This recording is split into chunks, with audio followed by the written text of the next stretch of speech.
So much for having me. Good morning, everybody. So as you can see, my name is Cheryl. I'm an Associate Director of International Recruitment at Toronto Metropolitan University.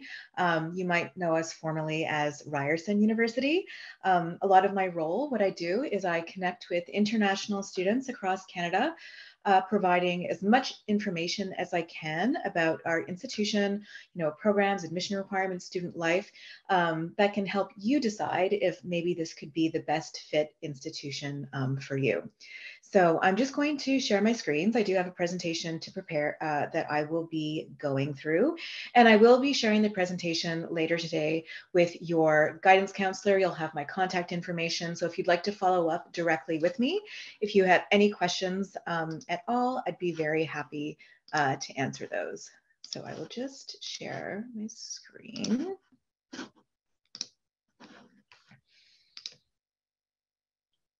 Okay, so it looks like everyone can see my slides. Everybody can hear me. Correct. Awesome. All right, so I'm just gonna kick it off and get started. So first I wanted to share that this QR code here. So if you are interested in staying in touch with the university, getting updates, especially on our open house that is actually kicking off on Friday, and stay in touch with me, I would invite you to scan this QR code, fill out our lead form, and then you will get all of the updates from the university. So I wanted to take just a couple seconds to talk about the name change and why we chose Toronto Metropolitan University. So being located in the heart of Canada's biggest and most diverse city, we represent all that it is to be metropolitan. We're a gathering place for people from all over the world, from all walks of life, with broad and diverse perspectives, lived experiences, and aspirations. And this new name offers an invitation to be more inclusive, to imagine novel ways of thinking and creating, and to open ourselves to new possibilities.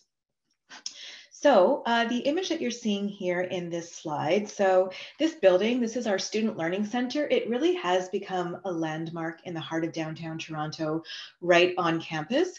And this is a perfect example of how we put our students first. So this is 8 different floors, completely devoted to student space. You're never going to be taking any classes in there. The reason that we created this building is we wanted to, have a place in the heart of downtown on campus for our students to study, to collaborate, to participate in events, to socialize before, in between, and after their classes. My personal favorite floor is the top floor. It's called The Sky. It's a quiet study floor. It has a really beautiful view of downtown Toronto. And there's also over 60 different collaborative workrooms that are available to students that they can book ahead of time. So, you might have, or you likely will have, group projects to work on when you study at the university. So you can book these rooms ahead of time so you have a space to work with your groups. There's a few key things I'm going to be punctuating as I talk about the university today. So if you choose to apply to Toronto Met, you'll get to continue to learn, live, and work in one of the top 10 most livable cities in the world, of course, being Toronto. Over 90% of our grads are employed within 6 months of graduation in their chosen field. And that's because we're really good and we excel at giving you a strong foundation for academic success. So helping you take what you're learning within the 4 walls of the classroom and then applying it to the real world. And for that reason, we are known as being Canada's leader in career-ready education. A high-level overview of the university. So we are considered a large comprehensive institution, meaning we don't specialize in one faculty, in one program area. We're offering a range of different programs at the undergraduate, graduate, and PhD level. Our total student population is about 45,000 students. And we offer at the undergraduate level right now 62 undergraduate programs housed within 6 faculties that I'll get into quite shortly. Our degrees are also completely customizable. So you have the opportunity to select your major, but also a secondary area of study being your minor. I use myself as an example here. I graduated from Toronto Met from a program in the Faculty of Arts called Arts Contemporary Studies. So I focused on communication studies, cultural studies, art history, but I also wanted a business background. So through our Ted Rogers School of Management, I took a minor in marketing. And all that meant is within my 4 years at the university, I took 6 courses within the marketing minor, and then I was able to declare my minor when I graduated. And we like to say that our students are using the city of Toronto as their urban laboratory. So again, this is a key benefit to you as a student of studying in downtown Toronto, because you have close connections to so many different industries in which to complete maybe a co-op or an internship or a capstone research project. So over 95% of our programs have some sort of formal experiential learning component built right into the curriculum. So let's say, for example, you are interested in our business management program or accounting and finance or financial mathematics. All of those programs do include a co-op. Our business school is actually located right on Bay Street, being the financial capital of Canada. And our students that do co-op in business management, there's a 99% placement rate. They have connections to all those different industries on Bay Street. Maybe you're a student that is interested in health sciences, or going on to medical school. So you might be interested then in a program in our Faculty of Science, perhaps biomedical science, biology, or chemistry, even medical physics. We have a partnership with St. Michael's Hospital. That's a major research hospital in downtown Toronto. And you would have access to the labs in that hospital in which to do your research. And that's also where our health tech startup, the Biomedical Zone, is housed as well.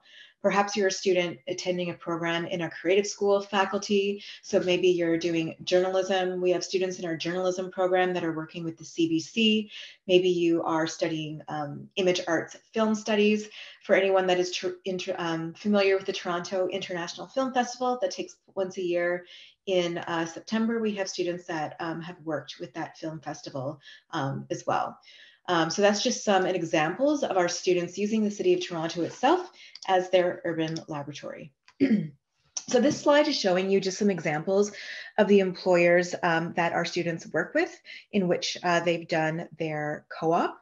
The way that co-op is structured, how the experience works at Toronto Met is your first step is to apply to your program of choice, be admitted to the program, and then you're going to spend 2 years in the program, taking courses. You need to maintain a grade point average of a 3.0 or something equivalent to maybe a B or 75%, which then qualifies you to do co-op. And co-op starts generally in the summer after the 2nd year of the program. It's up to 16 months of paid work experience, and it does extend your degree completion from 4 to 5 years. However, the benefit there to you is you're making connections with employers, you're getting experience, and half of our students that do co-op actually have a job offer even before they graduate. Next is building on the theme of experiential learning is a really unique experience that the university has pioneered. It's something that we call zone learning. So essentially what zone learning is it's a network of idea incubators or business incubators focused on different industries. So for example, we have a legal innovation zone, a fashion zone. I already mentioned the biomedical zone located in St. Michael's Hospital. Our most well-known zone is the digital media zone, and that's been ranked 2 years in a row, the #1 university business incubator in the world. So if you have an idea for, a business, a cause, a startup, something you want help, bringing to life, you have the opportunity to do that in one of our zones. You get access to workspace, to professional development workshops, to industry mentors, and there's lots of different ways to get involved. You could complete your co-op with one of these startups in these zones as well. And new for our fall 2023 intake is you can actually do a minor in zone learning. So what this experience is giving you is creative problem solving skills, entrepreneurial skills. Again, it's really helping you to be a leader in the workplace. The campus itself, so as I mentioned, it's the heart of downtown Toronto. It really is connected to Dundas subway station. It's just north of Yonge and Dundas Square. It's made up of about 50 different buildings, and you can actually walk from one end to the other in just about 10 minutes. And of course, that includes residence. So we have 3 residence buildings available right on campus. The room styles are ranging from single room to apartment style. It includes a meal plan. And the great thing about residence is first year students get priority as well as international students. And as soon as you receive an offer of admission, even if it's conditional, which it likely will be because you're in the process of completing grade 12, you can start applying for residence. In terms of student life, so we consistently rank within the top 10 Canadian universities for student satisfaction.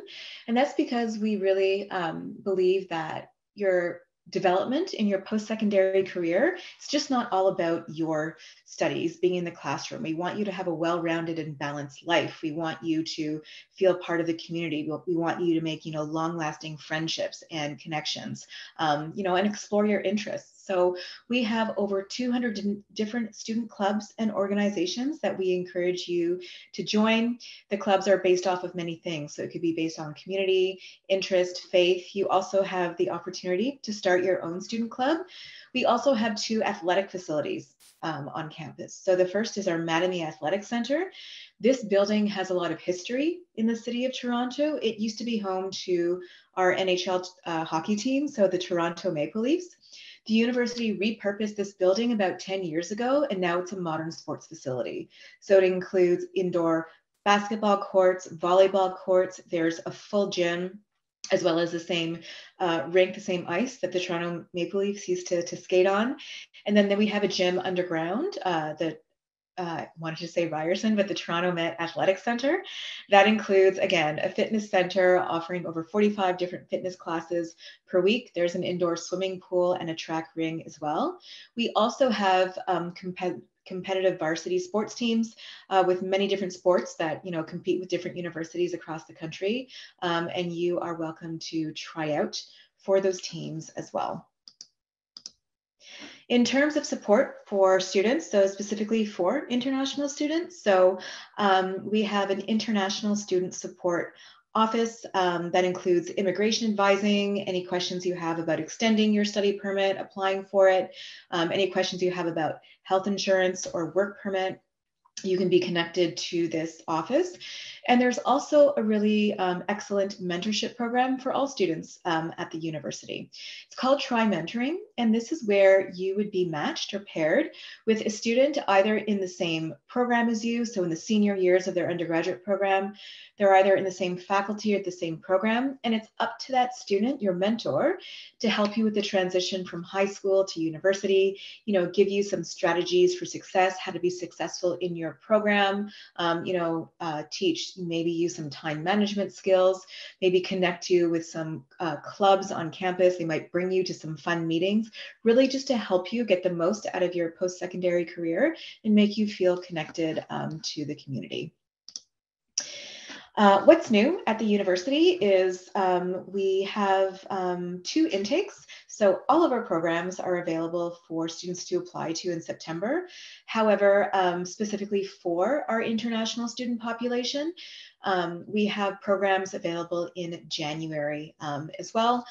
All of the programs that you're seeing here in this slide, and hopefully going forward, all of our programs will be available in September as well.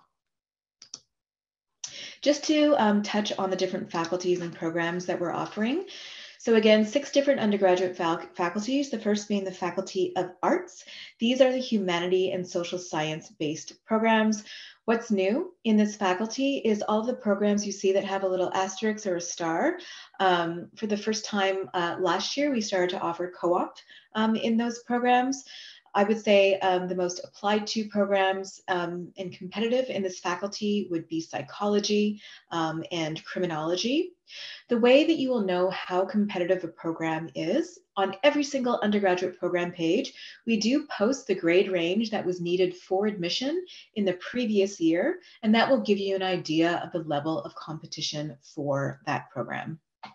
In this faculty, there's also an undeclared option. This will be similar in the Faculty of Business and Engineering. So if you know what faculty you gravitate towards, but you don't yet know what you want your major to be, that's okay. You can apply to the undeclared option. You'll take some intro courses to different majors, and then after the first or second term, you would then select what you want your major to be. The Faculty of Community Services. So these are the programs that are really focused on improving people's lives in society, you know, in communities, making long-lasting change. So programs like social work, public health, nutrition and food. This is also where you're going to find our nursing program.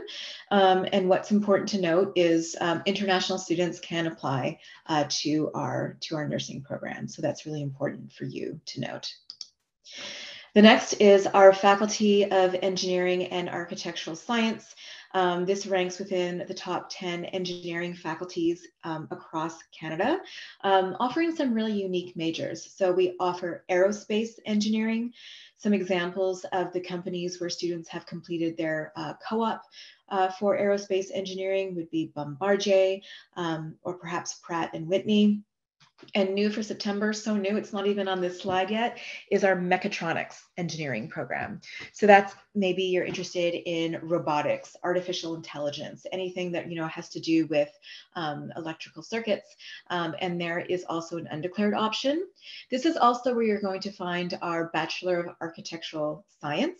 What's important to note about that program is, in addition to meeting the academic requirements, there's also some non-academic requirements specifically for architecture. So that would be a portfolio. So on that note, it's really important that you're doing your research ahead of time. It's great that you're here today, just so you know everything that is expected of you in the application process. So there's kind of no surprises and you're not scrambling to get your documents together at the last minute.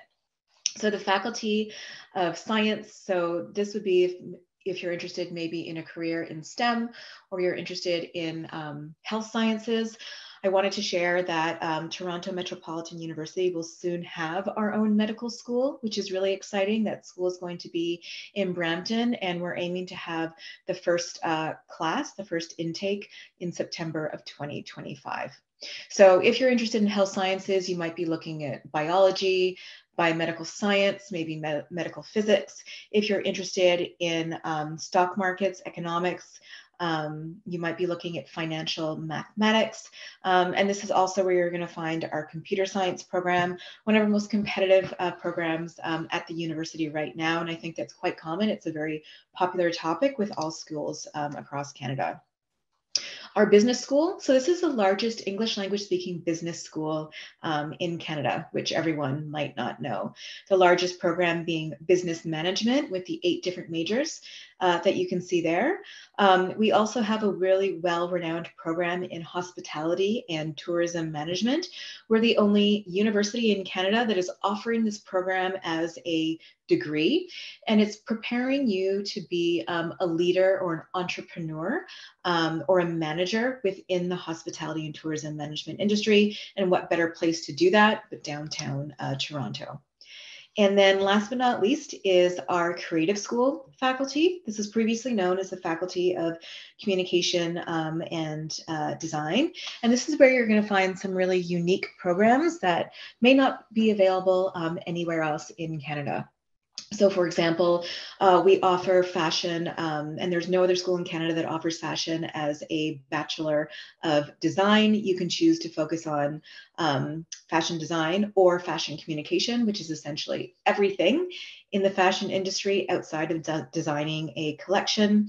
We have a really well-renowned and the oldest journalism school in Canada, film studies, some really interesting programs such as new media. The only sports media program in Canada. Our students in that program are actually doing all of the coverage for all of our varsity teams in our Mattamy Athletic Center. And then also quite new is professional music. So that program is giving you the skills, not only perhaps to be a recording artist, but to be maybe a record executive at a label or a manager within the professional music industry. In terms of the cost to consider at Toronto Met, so in terms of tuition fees, for 1 year, depending on the program, it's about $30,000 to $36,000 per year. And then, of course, in addition to that, you would have your accommodation, whether you choose to live on or off campus, your meal plan, your books and supplies, your personal expenses. So you're looking at about 55,000 Canadian dollars per year. There's definitely ways to be offsetting those costs. So in terms of scholarship opportunities, we have a prestigious entrance award. We award 12 of these per year to the incoming undergraduate class. The total value is $40,000, and this is based off of a few criteria. So we'd like to see that you have excellent academic achievement in grade 12, so you have a final average of 90% or higher. We'd like you to write a personal statement speaking to your leadership skills. And then we're also looking for 2 letters of support. So that could be from a guidance counselor, maybe a principal, a teacher, anyone who's overseeing your extracurricular activities. That scholarship application is done on our website, and the deadline to get that application in is February 1st. We also have guaranteed and renewable scholarships for our students. So this is based off of your final average in grade 12. You don't have to apply for these awards. You're just automatically considered for them. It's calculated on your grade point average. So let's say, for example, you have a final average of 92%. Awarded towards your tuition in the first year is $3,000. If you continue to keep your average in that range, you'll continue to be awarded those same funds each year. There's also lots of opportunities for scholarships once you become a full-time student at the university. So once you apply to the school, you have your student number, you're going to get access to our scholarship database. It's called Award Spring. So you would create your profile, and then based off of your profile, all of the scholarships that could be available to you would be presented. So there could be faculty-wide awards, there could be leadership awards. So keep that in mind as well. And there's also some really great work opportunities on campus. So for example, in the unit that I work in international recruitment, I supervise a team of 7 international students. There are international student ambassadors. They work anywhere, maybe from 5 to 10, 12 hours per week. I build their schedule around their classes because, of course, your classwork comes first. The types of things that they're doing in our department is they are leading in-person and virtual campus tours. They are leading some webinars focused on the student experience. They help us answer, prospective student email. They do some research projects with us. They have a lot of fun. So that's just some example of what a work opportunity on campus could look like as well. So in terms of admission requirements, so we are going to be looking at your top 6 grade 12 URM courses. You want to have at least 70% to be eligible to apply. Of course, you want to have much higher to be considered a competitive applicant. I would say be aiming for minimum 80% average. And then you also want to make sure that you have the right subject prerequisites for the program you're applying to. So for example, every program at the university, you need to have ENG for you, or grade 12 English. And then maybe for a program like business, for example, in addition, you would need a math course. If you're looking at engineering, you'd need math, physics, and chemistry. And then we also have programs, and from an admission perspective, we call them Grades Plus programs. These are programs where you're assessed for admission on your academic achievement, plus something else like a portfolio, an essay, maybe an audition. These are programs like architecture I was referring to, and then the majority of the programs in our creative school faculty. Another thing that you might be asked for, so if you have been in Canada for less than 4 years, we will be asking you to submit an English language test score. All of the scores or the tests that we accept and the minimum score that we're looking for, you can see on this slide. We do accept Duolingo, which is important to note, IELTS being quite common as well. And students applying to September, you have until April 1st to submit your English language test score. For students that don't meet our English language requirements by the time, by April 1st, that's okay. We do have some English language pathway programs. There's a few different programs, and you would be offered a space in one of these programs depending on what your English language test score is. So the ESL Foundation program, for example, that course is 1 to 2 terms in length. It includes undergraduate degree course credit along with English for academic purposes. When you're done the program, it's a pass or fail program, you would automatically start your undergraduate degree the following semester. Our English Boost program, that's quite new, that's a quick 8-week intensive program. It just includes English for academic purposes. If you're just shy of meeting the English language requirements, so maybe it's an IELTS of 6 or a Duolingo of 110. And you, again, once you're done that program, it's pass or fail. There's no additional English language testing required, and you would automatically stream into your undergraduate program the following term. So quickly touching just on how to apply for any students that are interested in the January intake. The only way to apply is directly on our website through the TMU International application.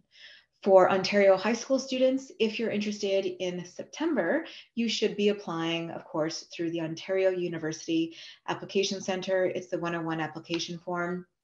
I believe your counselors likely already talked to you about this application process. Applying through the OUAC, you have the option of applying to up to 3 different universities in Ontario, 1 university, 3 different programs, any combination of 3. Once you apply, within a few days, you'll get an email acknowledgement of your application. You'll get your student ID number, and you're going to get access to your student portal. It's really important to be checking this portal on a regular basis because this is where you can monitor the status of your application. You actually don't have to send us any academic transcripts because your guidance counselor does that on your behalf. That's where you can also check and see if we are going to ask you to submit an English language test. And if you have any non-academic requirements, those can actually be submitted in your portal. So our offers of admission go out on a rolling basis, generally from February, I would say, up until about April or May. And when you do hopefully get your offer of admission, it's really important that you read that letter thoroughly because it's going to include really important information. So if there's conditions on your offer, which there likely would be because you're completing high school, it would clearly state what the conditions are, how to meet them, and by what deadline. It'll talk about the tuition deposit. And it's also going to include the letter of acceptance for international students, which is a really important document because this is the document that you use as part of your study permit renewal or application process. There's many different ways to stay in touch with Toronto Met after today. So we offer virtual and in-person tours throughout the week. We offer a series of webinars that take place as well. You're also welcome to book a one-to-one virtual meeting with me or a student ambassador, and that's my email as well if you'd like to keep in touch. So thank you so much for your attention. I'll be sharing these slides with your guidance counselor, and I hope to connect with you soon.